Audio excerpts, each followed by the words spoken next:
Hi, everyone. Thank you for joining us today. We're excited to be hosting our second info session for the Michigan Mobility Funding Platform.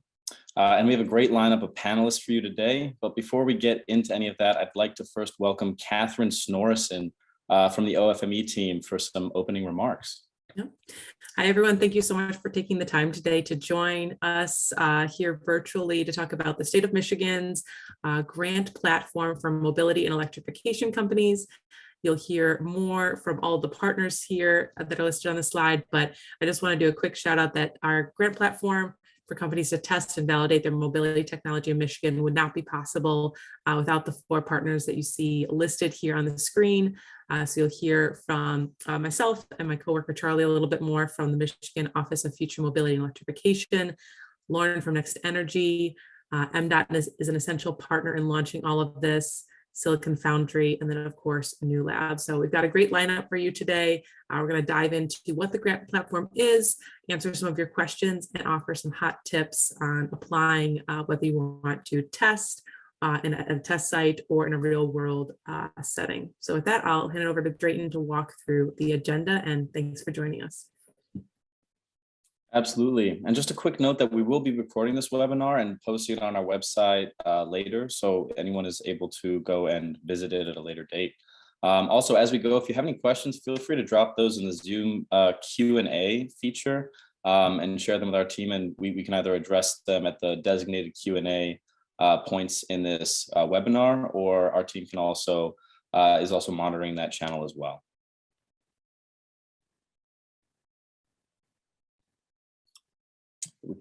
There's. So just to give a quick introduction of myself. So my name is Drayton Taylor. I'm the program manager here at NewLab, supporting some of our Michigan-based initiatives, including working with OFME and the teams that were just mentioned to attract companies looking to deploy pilot projects that support Michigan's ambitious mobility vision. And we have been expanding our team in Detroit, the NewLab team in Detroit. So excited to be a part of this expansion. A quick roadmap of how we'll spend our time together this afternoon. First, I'm going to tell you a little bit more about NewLab and the work that we are doing. Then I'll hand the mic back over to the OFME team for a walkthrough of the Michigan Mobility Funding Platform and the test site partners. And then next, we will hear from the NextEnergy team on the work that they are doing and how they support the deployment of pilot projects in Michigan. Then we'll segue into our first panel discussion, which our three local stakeholder panelists will be a part of, and these stakeholders play a critical role in supporting innovation and startups in Michigan. So this includes DTE, Bedrock, and the city of Detroit. Then we'll move into our second panel discussion to dive deeper into what makes for a successful MMFP project, featuring three past grantees, including Schlesser, Stantec, and the Village of Port Austin. And then finally, we will reconvene to hear for a quick closeout. So looking at NewLab, here at NewLab, we are focused on applying transformative technology to things that matter. And the future of mobility and transportation are a big part of that. NewLab is made up of four key pillars, core pillars. So membership, we have a community today that represents over 200 frontier tech companies and partners across corporate, civic, and investment spaces. Investments, we deploy capital into companies that we believe in. Our venture studio is where we partner with seasoned founders to build companies from the ground up. And then innovation studios, where we partner with Fortune 500 companies to run startup-enabled pilots that de-risk and accelerate their investigation into new business and technology verticals. So today, we are pleased to be partnering with OFME, MDOT, Silicon Foundry, and NextEnergy to spread the word about the Michigan Mobility Funding Platform, which is a fantastic catalyst for companies seeking to pilot their technologies in real-world environments in close collaboration with Michigan's local and state offices and industry leaders. And here's a glimpse of our the NewLab headquarters in New York. And over the last 2 years, we have been expanding into Michigan. We've got a growing team in Detroit and are working with stakeholders across the state on a diverse array of mobility projects. So at this point, I would like to hand the mic back over to Catherine Snorson, the Managing Director for the Office of Future Mobility and Electrification, to walk us through what the MMFP is. Yeah, perfect. Thanks, Drayton. And for everyone, if you can access your chat while we're pulling up the website, I'm going to put the link here in the chat. So I am going to walk through the website to tell you a little bit about MMFP, but you can feel free to click that link as well if you want to walk through it. Perfect. All right, so our grant platform actually started back in 2018. Our group used to be called Planet M. So if that name sounds familiar to anyone, we're still working on the same mission and vision, and it's the same group of people, but we're called the Office of Future Mobility and Electrification. So it's been great to have experience since 2018 launching mobility grants, but now it's under the umbrella of the Michigan Mobility Funding Platform. So I'm going to scroll down a little bit. And we're able to launch these grants here in the state of Michigan in partnership with MDOT. Both our office, formerly as Planet M, and MDOT have a lot of experience supporting companies in their mission to test and validate their mobility technology here in the state of Michigan since 2018. And we were able to take all those lessons learned and relaunch the platform as you see it today on this website. At the very top, you see the announcements for the first and second round of grants through MMFP, and we just a couple of weeks ago announced the third round as well. So I feel like that's really helpful in understanding what types of projects we provide grants for here in the state of Michigan. But you can see there in the middle of the screen, two of our main goals with this platform is to address the transportation needs of Michigan residents, creating safer, more equitable, and environmentally conscious transportation for all. So that's definitely at the core of the efforts that we support, making sure there's a true need and you have that applicable use case as you're launching your technology here in the state. And then second, we're looking for companies who have high growth potential here in the state of Michigan. So we don't have any strict rules on what that means, but we're really looking for companies where this grant can really support their first step here in Michigan. And then they look for opportunities to grow further, whether that's an office space, hiring more employees, scaling their deployment. It can take on a lot of different forms for us here in the state. And then we find all of our grant applicants fall into one of these three focus areas around sustainable futures, equitable futures, and multimodal transportation. So that is one of the questions in the application. Your deployment has to fit in one of those three buckets. I'm going to scroll down just a little bit. We'll touch on the eligibility. So one of the key pieces of our funding platform is that it has two legs. So one leg is for companies who want to test at a test site here in Michigan. And in just a minute, we'll have Charlie talk about our different test sites that are available. And then the second leg is for companies who want to test in a real world environment. And so we consider that anything outside of the test sites that are listed on our website. And so you can see the eligibility here is a little bit different depending on which application you want to go for. If you want, for both of them, you do need to focus on one of those three buckets that I just mentioned. You do need to provide some sort of match. So we don't have any rules around what percentage you need to match with, but you do need to bring some funds to the table from yourself as the applicant or one of the partners involved in the project. And there's more information on that in the FAQ section. And then in the application, you also need to demonstrate how your company will grow here in Michigan. And like I said, that can take many different forms, but we want to hear what that looks like for your company. And then the two additional pieces, if you're looking to test outside of a test site in a real world setting, you also need to have a local partner. So a Michigan-based partner that can be public or private and address a local use case and need here in Michigan. So if you scroll just a little bit, you can see the different links that we have available on our website. So the application that I've been mentioning is on the right-hand side. And we have two separate applications. If you want to test at a test site, you click that first one. If you want to test in a real world deployment, any space again outside of a test site, you click the second link. But let's say you're not quite ready to apply for a grant. You don't have all the pieces together. You know that you have a mobility solution or you know you have a mobility need, we want you to use those interest forms on the left-hand side of your screen. So if you have a mobility need here in the state of Michigan, please click the Seeking Solutions interest form. And if you're a mobility or an electrification company where you have a solution, you would click the Providing Solutions interest form. And that gives us some information on where you're at and where you want to get to with the grant application so that we can help you along the way and get you to the point where you feel comfortable to fill that out. I'm going to scroll down. We do have a video here with some more information if you want to check that out, and then we'll keep scrolling. Yep, keep going.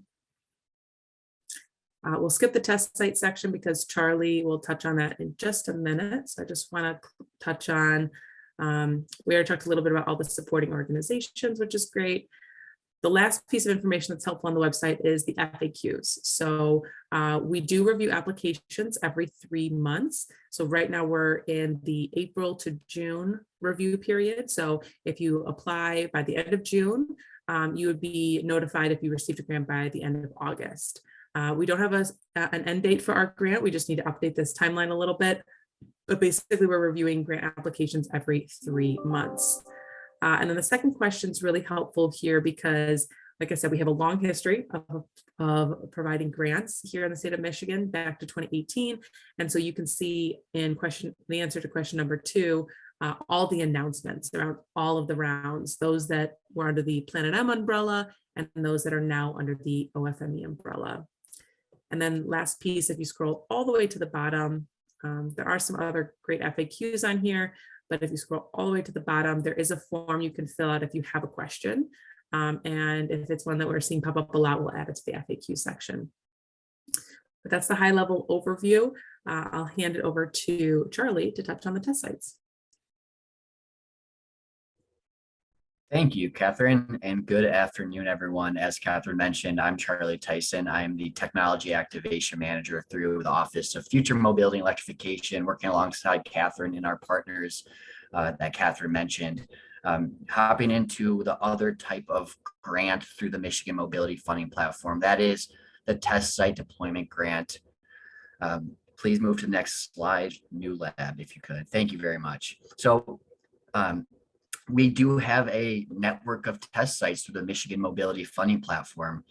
The goal of this test site network is to really help test and validate technologies that are changing the way people and goods move.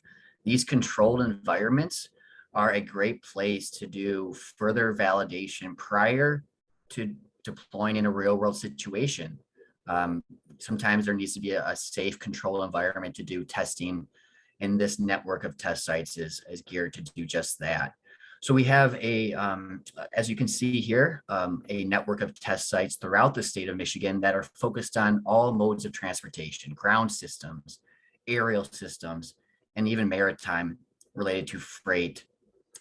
So going through them very quickly, we do have some partnership test sites that are in partnership with academia. For example, M-City at the University of Michigan, an urban autonomous vehicle test bed supporting researchers, early stage tech companies, and even later stage companies.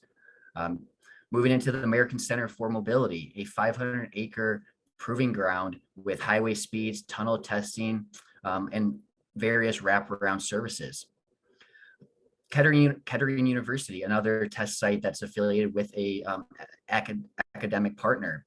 Kettering University has the GM Mobility Research Center, which has a number of different scenarios for testing autonomous and electric vehicle technologies. As mentioned, we see mobility as more than automotive, and although automotive is a key market for us here in Michigan, mobility is really how we move people and goods. So we were excited a few years back to partner with the Michigan Unmanned Aerial Systems Consortium, MUASC, to be our lead test site partner for all things related to drones and aerial mobility. They support a number of different test sites throughout the state of Michigan when it comes to drone testing. It can help companies get certain certifications to be able to do flight testing. Moving on to the Keweenaw Research Center through Michigan Tech University. This is a almost 900-acre test site with consistent, tough weather conditions. It's an asset. Being able to test in harsh weather conditions for all types of mobility, including most notably, autonomous and electric vehicle technologies is imperative. So the Keweenaw Research Center is a great place to work with at Michigan Tech University, faculty, researchers, students to test and validate technologies related to unrestricted or less structured environments in harsh weather. Great Lakes Research Center, also through the Michigan Tech University. And it, as part of the Great Lakes Research Center, they have what's called the Marine Autonomy Research Site. So 30-mile radius around Michigan Tech's campus out into Lake Superior is really where they do testing with industry and academia when it comes to freight, when it comes to electrifying and decarbonizing ferries and other types of maritime vessels. And then our two new ones, the first one would be the Detroit Smart Parking Lab, a really unique, first of its kind test site in an environment related to parking. So this is in partnership with Ford, Bosch, and Bedrock, in addition to American Center for Mobility playing a role as well. So this is a Bedrock facility that is open for innovation and testing for all things related to parking, charging, parking spot occupancy notifications, etc. Working with the partners involved. So it's really important to see that these test sites do also have industry support, being able to test technologies that are in demand from industry. And then also the Ford Launchpad for Innovative Technologies and Entrepreneurship, FLIGHT.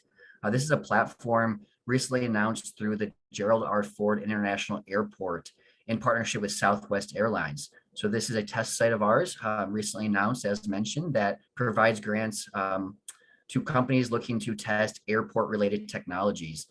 There are focus areas that are being pursued to test based on the airport along with Southwest Airlines objectives. Some of the partners you'll hear today are supporters of both FLIGHT through the Grand Rapids Airport along with Detroit Smart Parking Lab.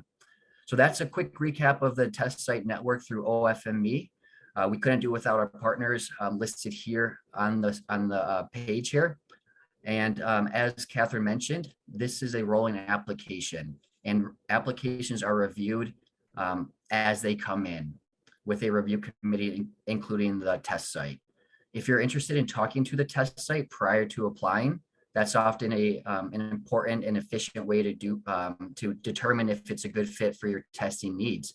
Our office, OFME, can be helpful in making introductions to these test sites to learn more. We really hope you can get involved with these really valuable assets that can help you take your technology to the next level.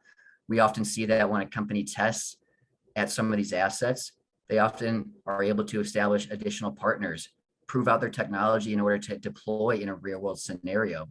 So we hope you can get involved, and thank you for your time today.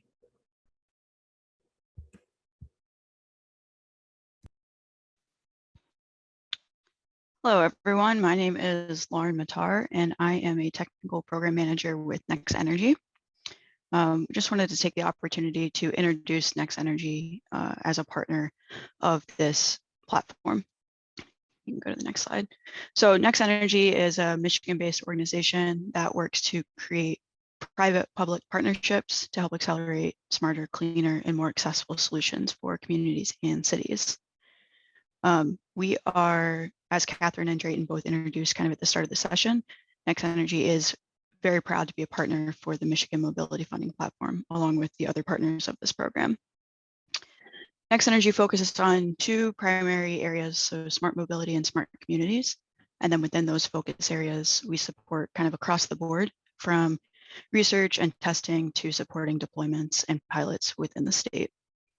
And you can see listed on the slide a couple of different types of projects we've supported throughout Next Energy's history. So obviously that aligns very well, and Next Energy's goals align quite well with the Michigan Mobility Funding Platform, with Next Energy's goals and missions as well. So we are very thrilled to partner with them on this program. Similar to NewLab, Next Energy does have a network of local partners that we can tap into for helping to create those strong partnerships. But one of the primary ways that Next Energy supports the program is actually through the management once the pilots are selected. So once a grant winner is selected, Next Energy will work directly with the grant winners on the execution and deployment of their grant. So we wanted to take this opportunity to introduce ourselves to the folks who are applying for the Michigan Mobility Funding Platform. So that is all I had. Just a quick introduction to who we are, and very proud and excited to support this program. Perfect. Thank you, Lauren, and thank you to the OFMA team for the helpful information and overviews. Wanted to quickly pause. I saw we had some questions build up, so we'll quickly answer these questions and then we can jump into our first panel. The first question that we have is, we have a data management platform software to help cities manage electric micromobility in an equitable way. Would that be eligible?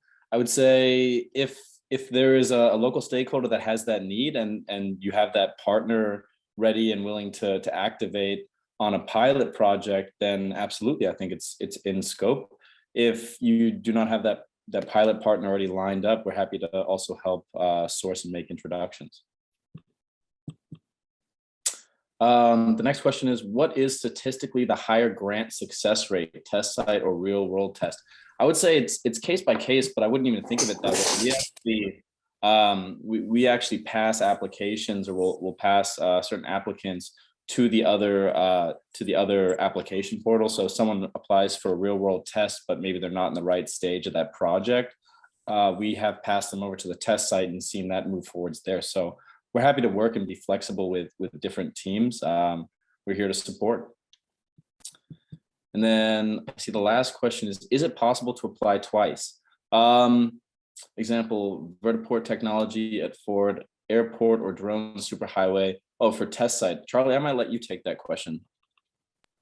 Yes, you can apply twice. It's unlikely, and you're really unable to obtain 2 grants at the same time. You should pick either a test site deployment grant to apply for first, or maybe the real world deployment first. It depends on what your company objectives are.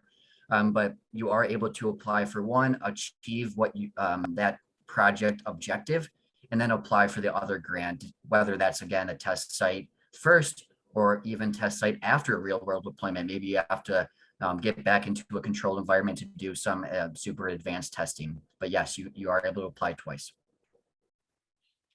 Perfect. And then I see one more question came in, and I saw a similar question, so I'll also address it. You do not have to have a pre-existing presence in Michigan to apply for the grant funding. This funding and this platform is here to support not just the companies already in Michigan, but we want to help bring other companies to the state. So if you're out of state or out of country and you're interested in coming to Michigan, this is meant to support you in that transition into coming to Michigan.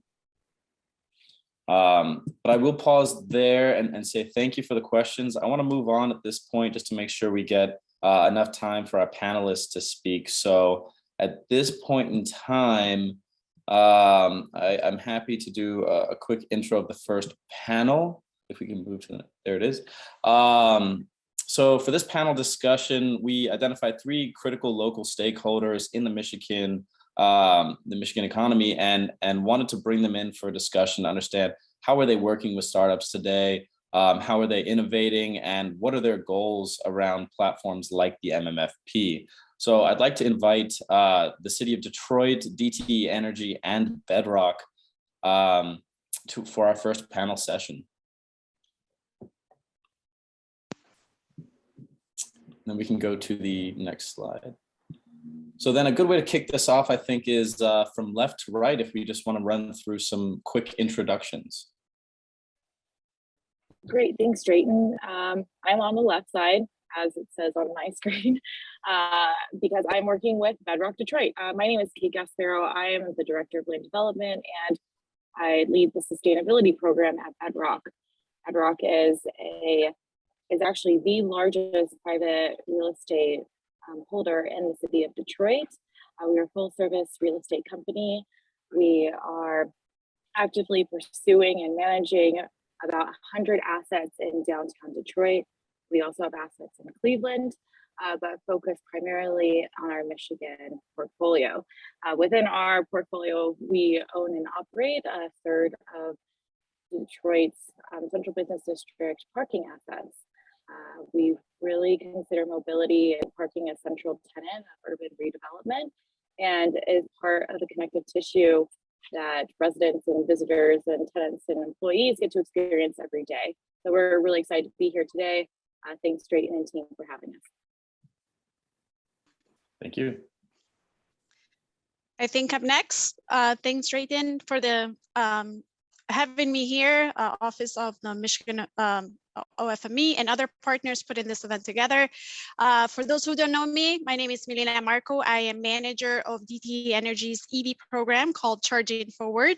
We are the serving utility in Southeast Michigan area. And you can't tell, I'm so happy to be here today. And it's a perfect time and venue to talk mobility, transportation, electrification, sharing our utility perspective as one of the local stakeholders on ways our EV programs may support the Michigan Mobility Funding Platform application, but also provide some examples of collaborations with some other companies like the ones that are listening today, so we can find the next opportunity to successfully support you. Perfect. Thank you. Right, that leaves me. So hi, everybody. My name is Tim Schlesser. I am the Chief of Mobility Innovation here in the city of Detroit, running Office of Mobility Innovation. And our purpose is to work with innovators like yourselves to try and create the future of mobility here in Detroit. So my office exists to work with private stakeholders, public stakeholders, partners like DTE and Bedrock, to try and create successful outcomes for these new technologies, and then find ways to get those technologies to be integral parts of the future mobility landscape in the city. It's also to support organizations like yours, so that as you try and figure out what is the right path, in terms of your business, your growth, OMI is a potential partner for you in helping you achieve that reality here in the city of Detroit. So. But I'll stop there and let Drayton get to the questions. Absolutely. Thank you, everyone, for the quick introductions. And Tim, you actually started to lean into my first question a little bit. You've been a great advocate and partner for this platform. So I want to say, what are the city's goals when it comes to supporting innovation and platforms like the MMFP? So programs like MMFP are vital to being able to deploy these new technologies in a community environment like the city of Detroit, right? We work with the state of Michigan, OFME, and others, to identify what types of needs we have here at the city, and we help to whenever a application is submitted for MMFP, if it's related to the city of Detroit, we try to become an active partner.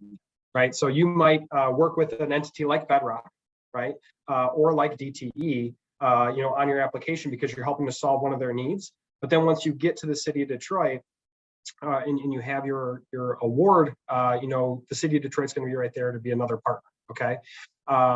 Because we want to see your project succeed. Building off of that, just really quickly. Whenever there's a pilot project in the city of Detroit, I always want to think about how that pilot can become, a deployment, how the deployment can scale up and become a solution, how that solution can then become, adopted across the entire city. So, I'm looking, this program is also important because I'm looking for ways to see those initial technologies have some success, so that I can kind of figure out how I might, scale them throughout the city. So. Absolutely. Great answer. Thank you for that. And I think that's entirely relevant to just as we want to bring these companies here. It's not just running a one-off pilot. We want to keep companies here that apply for this platform. So we want to create that lasting presence. Next up, actually, for Bedrock, I have a question. As one of the largest owners of real estate in Detroit, how do you work with other entities and incorporate new technology? Thanks, Drayton. I think Tim sort of hit this in terms of how companies come to Detroit and to Michigan. Bedrock can sort of be that first entree especially with our work at the Smart Parking Lab. So we have teamed up with the state of Michigan, Ford, and Bosch to identify space within our portfolio that allows you to have more of a real life test site and understand from your perspective how that interacts within a parking garage in Detroit that can sort of be replicated other places around the country and the world. What that helps us as Bedrock do is really de-risk with you your technology so that we can deploy at scale within a real estate environment. So we work really closely with our legal team, with our property management team, so that we understand all the nuances that these technologies are bringing to the portfolio, what the business cases, what the benefits and costs are of implementing a technology like yours, and really working with you to understand how you can go about deploying that first at one test site, then at multiple pilots, beyond that into possibly the public realm. That's why Tim is such a great partner in this conversation, because we can see how it can move from a private space to a public space. And because we as a real estate company have the ability to operate private spaces and touch a lot of public spaces, it's a really nice foyer for a technology company to get involved with Bedrock. Absolutely, thank you. And a similar question as well for DTE, Melina. How is DTE innovating to prepare for what's a hot topic right now, which is that electrified future as EVs become more and more popular, especially with the F-150 recently coming on the market? Yeah, absolutely. Building on what both our partners and Tim and Kate mentioned previously, coming from the utility role, we see our responsibility to be proactively innovating on behalf of our customer base. And so looking for ways that we can accelerate EV adoption while also keeping energy affordable for everyone and build that grid infrastructure of the future that can continue to support the pace of adoption and charging behavior. So what we specifically look for our project partnerships that align with our guiding principles and generally have a broad support from other local stakeholders, right? We can't be doing this alone. We need to be all hands on deck with this. And so for context, those guiding principles is what we specifically look are reducing barriers to EV adoption, especially lack of awareness of EVs and range anxiety. We look to improve our understanding of EV load characteristics and efficiently integrate this load with the grid. And also just as important for us to help enable equitable access to EVs and while maximizing program participation at a minimum cost. And then last but not least, and the reason why we're here for this informational event is looking to pilot new technologies to prepare for the widespread, the anticipated transportation electrification adoption that's coming.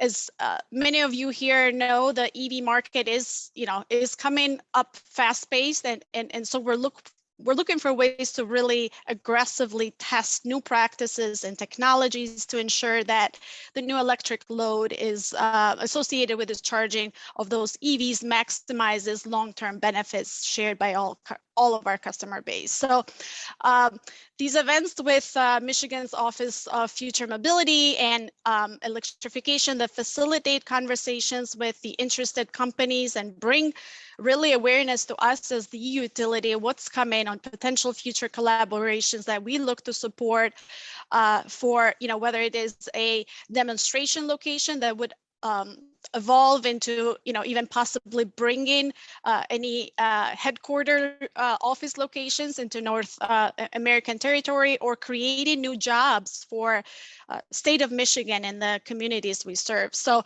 and I can get a little bit, well, I cannot provide like a comprehensive inventory of types of new technologies or practice that we don't know. We're kind of monitoring what will manifest over the next few years.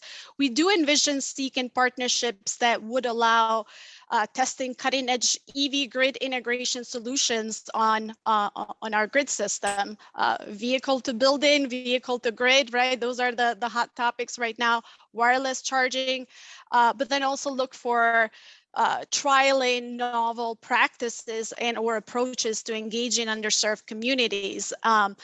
Test second life battery applications for, those used EV batteries that at some point they're going to come at end of life. So what do we do with all the of all of those assets? And then any other ways that we can really look to reduce emissions from the transportation sector and or further economic development opportunities. Absolutely. Thank you for that. And I think that's amazing insight. I want to propose a similar question to Tim and to Kate for Bedrock in Detroit. Are there certain technologies or focus areas that your teams are particularly excited to support in the next year or two? Okay, thanks, Tim. Around the mobility space, we are looking to electrify a lot of our parking assets. And what is difficult for us to sort of think through is, to Milena's point, is how do you manage that load over time? Because the property management team is the one who is writing the checks on those utility bills that go straight back to DTE. And we've been very, very thankful for the partnership with DTE to help us understand how to plan for those future loads. But as we're retrofitting our current assets, we need to better understand how do we manage vehicles that are coming in, how vehicles need to move once they have a complete charge so that we can circulate in and out vehicles and we don't have to build more EV chargers, we're just using them more efficiently. How can we think about wireless charging and stacking technologies, especially as we're trying to fit more cars into smaller spaces so we can optimize our real estate. We're also looking for ways that we can shift the narrative around parking garages. Are they really places that need people to park their own vehicles? Can we automate that system so that we can unlock additional space, whether that's for mobility hubs, micro mobility, last mile, first mile distribution, logistics centers, and other values that that space can be provided for the public at large. So those are some of the issues that are top of mind for Bedrock right now. Mostly around that electrification, efficient use of our parking garages to unlock additional real estate value. And I'll throw it over to Tim because it's probably far more reaching there because you work with all of the neighborhoods in Detroit, not just the central business district. Perfect transition. So no, I think my main point to make here is that you've heard from two of our local partners, right? And I mean, by that, I mean businesses that are in the city of Detroit.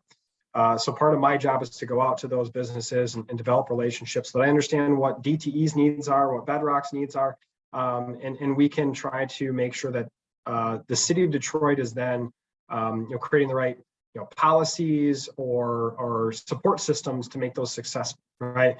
Milena talked about vehicle to grid integration, right? That requires permitting. Kate talked about the parking assets and kind of envisioning a future for that. Like, the city of Detroit can be a catalyst to help think about, what the future parking scenario looks like. Offer up ideas that, Kate and I can work together to try and, maybe pilot, new concepts, right? So we do that a lot. But in terms of what OMI is interested in, my Office of Mobility Innovation, it's really, it's electrification, it's autonomous vehicles, it's connected infrastructure, it's micromobility solutions, it's getting people to and from bus stops so that we have, better solutions for complete transit trips, right?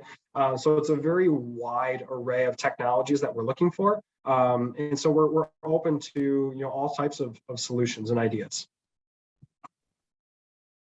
Absolutely, thank you. And I might propose another question to the panel more broadly, which is: do you have any advice, recommendations, tips for how to be successful in Michigan? What, as these companies potentially expand to a new region, a new state, what are the best ways to look at, not guaranteeing, but going after success and creating that long-term presence here?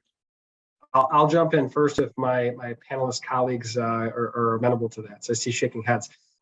So first and foremost, really, for some of your companies, this might be the first time you're doing a pilot like this. Okay, do a lot of engagement, right? Don't if you have a concept and let's say Bedrock is the right partner, right? Don't just go talk to Kate or someone else at Bedrock and say, hey, we've got this idea for a new parking solution. Are you interested? And then Kate says yes, and you go and apply. Sit down with Kate for a while and talk about the concept and really start to dive into the details, because she's going to have, I don't know the real number of parking structures that Bedrock owns, but let's say there's 20, right? And at one of them, the use case might be completely different than in another one on the opposite side of town, or even right next to each other in some cases. So that's really going to help you create the right type of project that you can learn from, and it's going to create much more successful outcomes in the long run. Same thing with DTE. If you're doing something that's related to electrification, whether or not DTE is a direct partner, go talk to DTE. Elena will be able to help you identify, that there's electric capacity at the site, that they've got the right, availability of technology or access or whatever it is, right? So find your partners, or reach out to OFME to help you find those partners through the website, like Catherine showed, and just go and sit down with them and talk, right? And just spend some time really developing the concept. You'll find that your idea will get better the more time you sit down and speak with them. And then, they both have my contact information. So as you go and get engaged with them, they might reach out to me and say, hey, Tim, we want to make sure that the city is supportive of this concept. I might get pulled in and sit down with you all as well, right? To talk a little bit about what it could be, what it could mean, and how we could drive the most successful outcomes, right? That's part of what my job is. But again, so just spend some additional time talking and building out those concepts before you submit your application. It pays dividends, right? Reach out to a resource like Next Energy that is, helping to manage this program. These are all really good things to do, especially if you have any questions. So, Kate, Melina. I agree. I mean, you said it very well, Tim. I mean, obviously, if it is electrification related, engage your utility early on. Talk to local stakeholders. The more, I mentioned this in my intro, but the broader the support and kind of the concept of what you're proposing, and being real, laser focusing on scope and timing, right? Having as much of those details kind of configured as you have these conversations with key stakeholders and partners. And then from a, obviously, utility perspective, will come in and kind of provide some of those customized conversation and consulting, what's available capacity, what are the areas that you need to kind of consider or think through as to what would make this a feasible solution, and really what are you bringing a unique solution that's not already existing in the market and that can solve, understanding really well the EV programs the utilities have, and or the other scope and other partnering partners that are looking to be working together in this space. I think my two colleagues on this panel have said it very beautifully. Talking to partners is definitely front and center as you're putting together these applications. I just want to let everybody know, I think we have panelists here from all around the world. Michigan is a pretty unique place to be doing this work, and we're really excited that you're considering Michigan for piloting. Two of these entities are based here in Detroit, where I'm sitting right now, but Detroit in itself is super diverse, and the rest of the state has so much to offer. And so understanding your use case and understanding who your end user is and how your business case and the supply chain works here, we are a huge source of resources for you to help you find the right location, whether that's in the central business district of Detroit or within connecting the neighborhoods, understanding how to embed equity through the process of developing pilots for people to use at the end of the day. And Drayton, if I can just add, hearing it from my voice, this panel is not intentionally City of Detroit, but just happens to be because we all work together. We work together really well. This program, MMFP, is not the City of Detroit. It's the entire state of Michigan, right? So we are an example of what you will find pretty much anywhere you go in the state of Michigan, right? So, I hope that you consider Detroit, but I just want you to come to the state of Michigan, because if you're, in a neighboring community or town, what you're building is going to help, what we're doing here in the city of Detroit and vice versa. So please don't feel like this has to be a city of Detroit specific thing. This is a statewide program.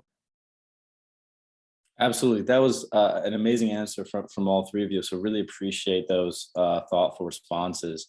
I want to take a moment to open up Q&A from the audience. If there are any questions, please feel free to submit them through that Q&A function. The first question that I see that's relevant right now is, can you do a pilot in multiple cities under one grant? Absolutely. We would love to support that and to help make introductions that can make that possible. But like we said, we don't want startups coming here and doing, one-off pilots, especially as you consider a single community that might be overwhelmed with, every 6 months new pilots are happening. We want to bring companies here that stay. We want to make this a critical factor to their business and to have them a part of that ecosystem long term. So absolutely, multiple cities is very welcome. There's another question, possibly Tim or Melina, this is for you, but how would the Fed infrastructure bill impact MMFP activities and interested companies? Or maybe that's a Catherine question. I'm not quite sure how to answer that. Yep, sorry, just took a minute to turn on my video. Yeah, so a lot of times you can combine, funding efforts. So if you are finding yourself in a position where you're receiving some federal dollars and there's a plan where you can launch your technology. I'm not sure where you're located, or I'd love a little more detail there. We can always connect offline. Sometimes there's a chance to combine efforts, right? So maybe this is something I can reply and provide my email so we can follow up on it, but or you can fill out the interest form on our website so we can learn more about this opportunity and combine efforts with funding. Absolutely. And I'll be sharing my contact information at the end of this as well. So always feel free to send me an email, and happy to facilitate introductions as necessary. Yes. We have another question. To apply for the grant, does the startup need to have a partner? So you do not have to partner with DTE and or Bedrock and or the city of Detroit. These are some examples of critical, local stakeholders. But like they were mentioning, if you want to partner with even just a local mom and pop shop or the city of Grand Rapids or Flint, Michigan, Ann Arbor, we have a lot of amazing entities here in Michigan to partner with, and we're always happy to make introductions wherever it makes most sense. So size, scale doesn't matter. We want you guys here. We want you to stay. And then the last question before we jump into the next panel, I'm not sure if I'll be able to answer this, but how is the issue of certification and authorization from the aviation authorities for BVLOS drone flights in the USA and more specifically in Michigan? So I'm not sure if anyone's familiar with drone authorities. I see Catherine came off mute as well. I was just going to say, for something like this, I think, the appropriate thing to do is to submit a question to, obviously you've asked it here, but if you have a question similar to this in the future, submit it to the MMFP website. And then, either Catherine at the state level, or if, we really want to be in the city of Detroit, she'll kick it down to me.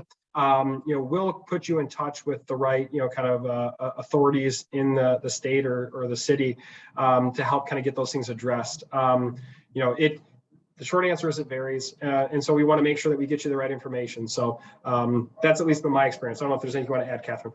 Yeah, absolutely. And Charlie's been great on our team to work on multimodal transportation, including aerial mobility, especially with our MDOT aeronautics team. So Charlie, I don't know if there's anything else you want to add to this piece. Yeah, and I'd love to also chat one-on-one with anyone interested to learn more about what the state is doing related to the future of aerial mobility. Our office has been fortunate and excited to partner with MDOT's aeronautics division to really work towards getting approval through the FAA for what's called beyond visual line of sight drone deliveries of vital medical supplies, small packages, auto components, etc. Really looking at what infrastructure is needed, what are the ground risks, what use cases industry are looking at. And we're also even working with the Ontario government to look at cross-border, movement of goods via drones. We're doing that, starting off with, we're making steps towards getting that approval through a feasibility study. But while that's being conducted, there's a lot of interest in testing and control environments, whether it's within visual line of sight or getting certain approvals that are achievable to test all things related to aerial mobility, drones, EV tolls, multimodal charging hubs, working with even airports, for example. So I'd love to chat with anyone interested to learn more. What we could do is work on making introductions to local partners like MDOT Aeronautics. But if there's an opportunity for your company to test technologies that can support these bigger foundational efforts in the state's vision, that's exactly what we'd like the mobility funding platform to do. Absolutely. And thank you for that as well. And I want to thank our panelists for their time and for those thoughtful responses. I know Tim had to jump. That is just the day in the life of working in the city of Detroit. We've got a lot going on. But thank you again for our current panelists. And I would like to actually start to transition to our next panel now, which involves some of the previous grantees that have already gone through the MMFP platform, received grant funding, and are either in the process of implementing their projects or are well underway and already seeing the benefits and outcomes to these projects. So I'd like to welcome up the three companies that we have here today on our panel, which are Stantec, Alert, and actually the village of Port Austin in Michigan as well. So if we go to the next slide, then similar to the previous panel, starting from left to right, would you guys like to do a quick introduction? Great, thanks, Drayton. Hey everyone, this is Jeremy Agulnik with Alert. I head up our connected vehicle team. And we're actually a Chicago-based company, but we've really, our roots got started in the state of Michigan as part of a few different startup incubator programs. The first one being Start Garden in the city of Grand Rapids back in 2016. And then we were accepted into the Techstars Mobility program later that summer, which both of those events were critical to our company's success early on and certainly where we are today. So excited to be here and look forward to talking more with you all. Hi, my name is Cory Clothier. I'm with Stantec. I'm the founder and director of a small kind of innovation group within Stantec called Generation AV for autonomous vehicles. So that little picture there, I was smiling looking at it there, is that's the Local Motors Alley. So 2015-16, I was at Local Motors and I built that. I was in charge of development of their autonomous vehicle program. But through Stantec and Generation AV, we work on all things autonomy, from the earliest phases of planning and education to deployment, implementation, risk and safety assessments, and then even integration and performance monitoring of autonomous vehicles. And we're working on a couple different projects now with the state of Michigan. Hi, my name is Brant Rousseau. I'm the immediate past supervisor for the Township of Port Austin, and I'm on the Port Austin Village Planning Commission. Port Austin is a small tourist town at the tip of the thumb of Michigan. We're about 3 hours straight north of Detroit. We had some challenging needs around bringing EV technology to the village to support our summer guests and residents. And I'm here to be a witness to the story of how we got to yes. So thank you. Absolutely. And I have some sirens in the background, so just bear with me for a second. But I might throw the first question to you, Brant, which was, how did you actually hear about the MFP and what drove you to apply? You started to touch on that a little bit. Right. So as the last couple of years have progressed, we've seen more and more electric vehicles coming to Port Austin, but we're at the end of the line, being 2 hour, 2.5, 3 hours straight north of Detroit. And our guests and some, well, particularly our guests, were having problems They were hooking into things like our pavilions and our welcome center and our bandstand. And so when we saw the Eagle Charge Up Michigan program documentation, and Port Austin was the 75th of the 75 listed for potential fast chargers.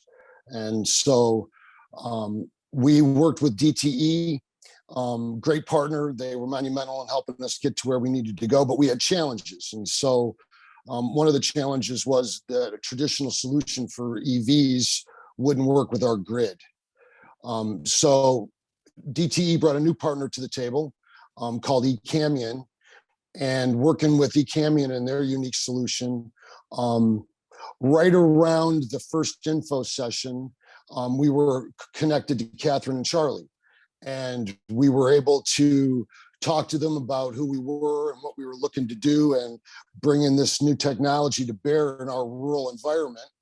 And we got into the MMFP process, and we were a real world deployment that had real significant local use needs. And it all came together and it was a fit. And so we're very pleased to be where we are right now. Absolutely. Thank you for that. And Cory, Stantec is almost you know, at the other end of the spectrum in terms of you know, what you were applying for. But what is the story about your application, and what drove your company to apply? I've worked with the state of Michigan on probably, well, since maybe 2010 on autonomous vehicle projects of all different types. I was with the Department of Defense, the formerly known as TARDEC, now the Ground Vehicle Support Center there in Michigan. So I've been around the autonomy and state of Michigan initiatives, even M-City and ACM and all of those things. So essentially, whenever I have an idea, I call Charlie.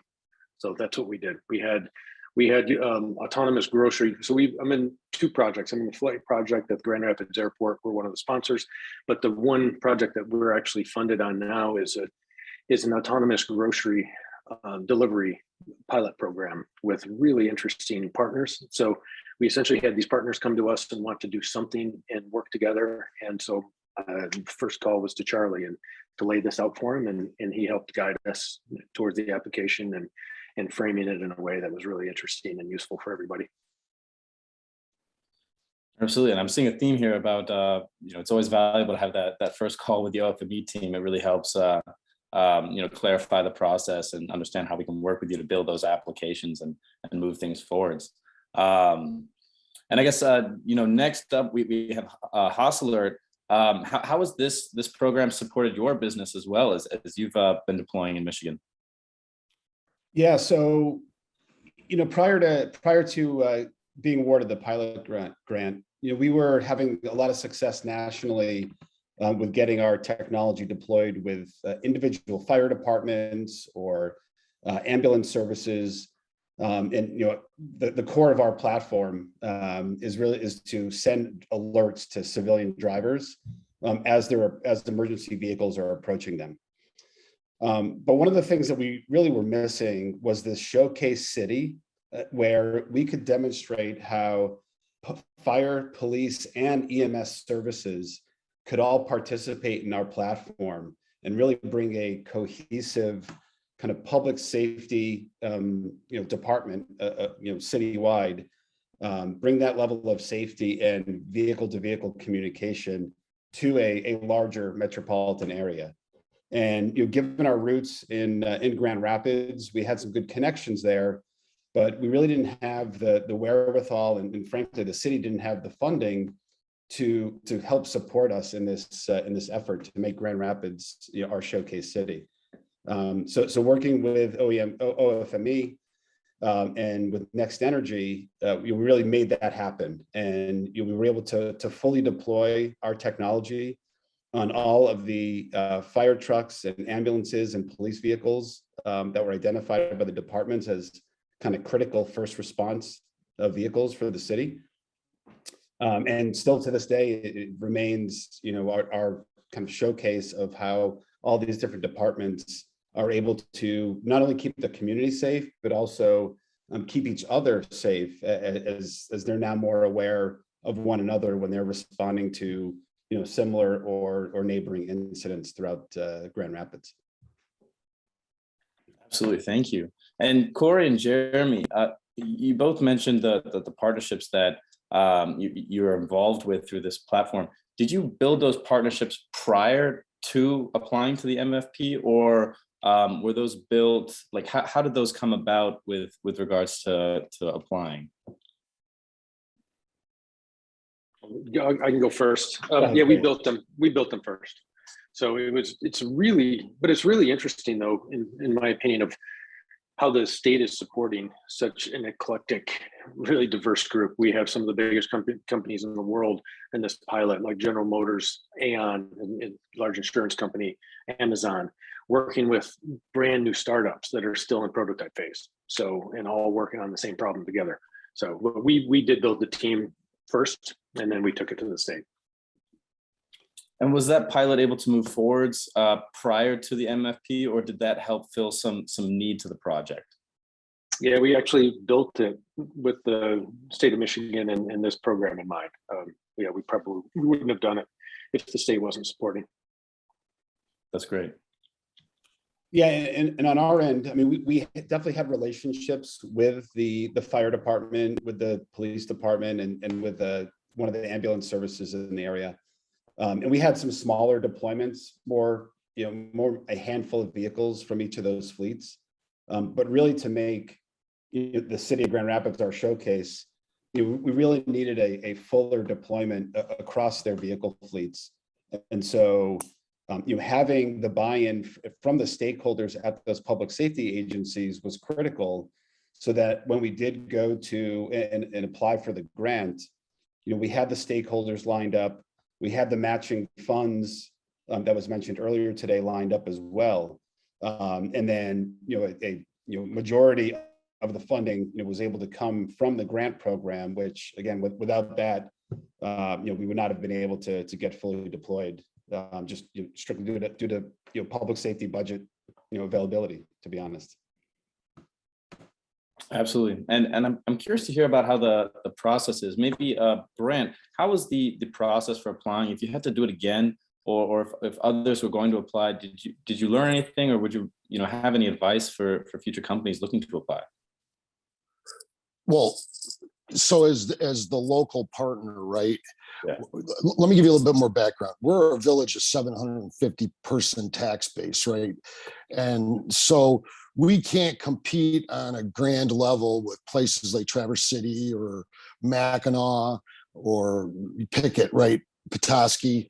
We're quite small, and amazingly, at the state level, both with the Charge Up Michigan program on the Eagle side and the OFME guys, they understood our pain, right? Because we can't hire big time grant writers to do these things that other people can. And so walking in the door with a industry partner like DTE on your side, and the groundwork already done before us at the state level, the process was extremely easy.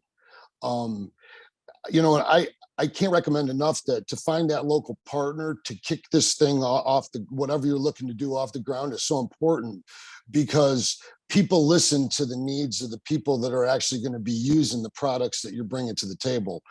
And ours is going to be deployed here this summer, our first 2 fast chargers. And I can't wait to see the cars lining up to charge their batteries. So I don't know if that answered your question. Can I tag on to that a little bit? Because I thought it was really interesting what you just said, in that, you didn't have the money to hire a big time grant writer. Stantec is one of those big time grant writers, but we donated our services to this program. But what's really interesting about the process is it is an online form typically, and Charlie and Catherine guide everybody through it. So if it's a brand new startup, I mean, it takes a couple hours to fill out the application. So I just want to put that in there. You probably don't need a big time grant writer. That they've tried to make this so easy to be able to enter your information and get that first application submitted.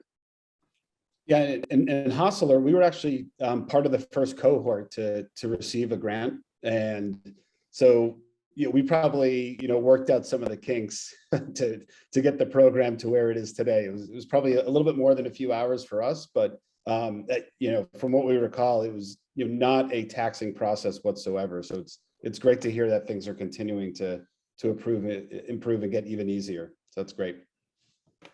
Absolutely. And so first off, thank you everyone for that feedback. Do you have any recommendation of at what point to engage OFME? At what point the pilot conception or planning process is the right time to engage Catherine and her team? As soon as you have an idea, honestly. I bug Charlie and Catherine with that every few months. Like, we have an idea, we think it's impactful, and we run it by them. So I think as soon as you have an idea and you think it might be a fit. Yep, fully agree with that. Absolutely. And so I guess those are my main questions, and happy to open it up to the floor as well for the attendees. If there are any questions while we have these three groups on the line, if there are any questions, happy to address them. Drayton, one other thing I'd like to add too is, with the work that we did with the city of Grand Rapids back in 2019, when it got deployed, we also used the opportunity to engage with the deaf and hard of hearing rideshare drivers as part of this project. So we really expanded the scope through our conversation with OFME and with Next Energy, who we were partners with on that, to really, again, increase the impact in the community, beyond, what Hostelard even envisioned as a core focus of our business. So that was a really big win for us, and certainly for the local community members there. And then it also has set the stage for things like autonomous vehicle testing in Grand Rapids right now with one of the shuttle services there. So by having that showcase city planted for us, it really has led to other ideas and other opportunities for Hostelard that we didn't even envision necessarily when we first started the engagement. So that brainstorming effect was really critical. And now we're looking at, we're talking to MEDC and looking to open up offices and hire people in Michigan. So I know that's a big goal for everyone, from the state of Michigan there. Absolutely, it worked. We're happy to keep you here. And I guess to tag on to that, actually, do you, Cory, Jeremy, do you have any advice on ways for companies that might not be as experienced with this, but actually identifying, partners to apply with or building those local partnerships? What's the best way to go about that? What has worked for you best in the past? Honestly, Charlie, again, if it's anything to do with autonomy, call me. I'd be happy to help.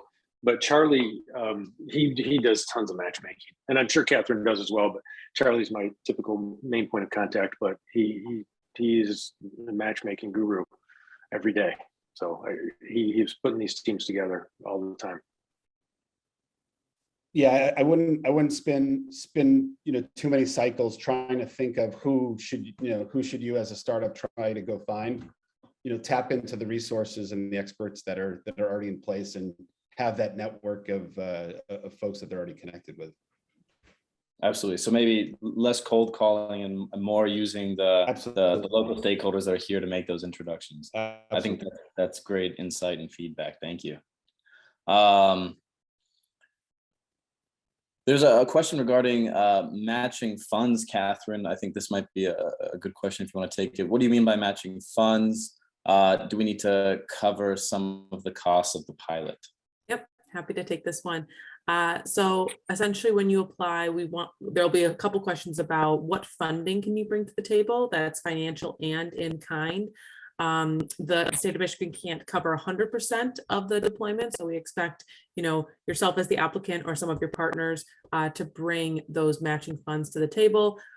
We don't stipulate a specific percentage.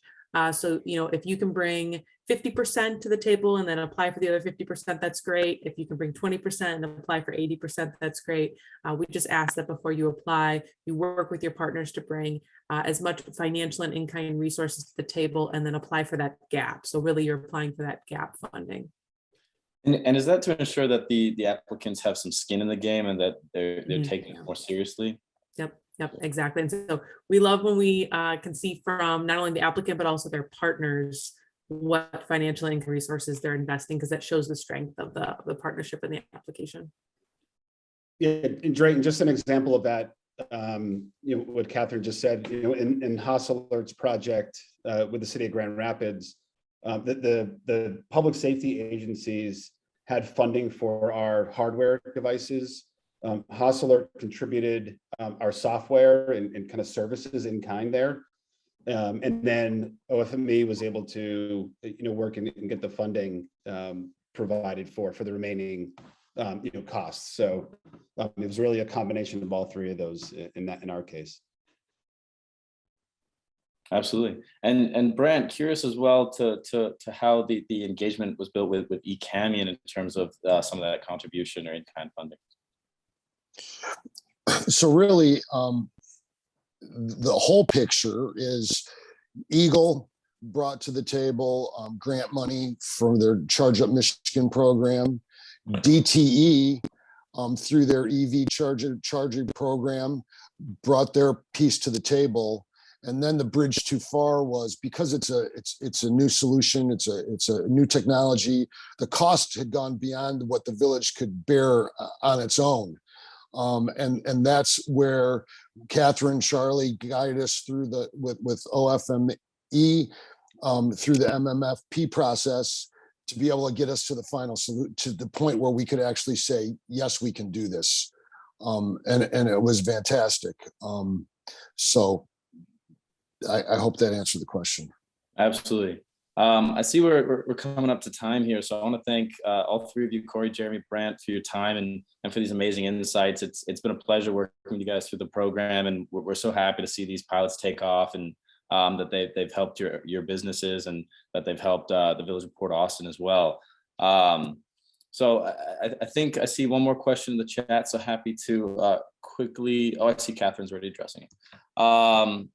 Then happy to move to the last slide and just say thank you everyone for taking the time to join today. Like I mentioned, we are here as a resource. We've got DTE at the table, Bedrock, the city of Detroit. There's a lot of entities here in Michigan that are here to support and make innovation happen. There's a lot of exciting work happening in Corktown with the Transportation Innovation Zone and just in the broader state of Michigan.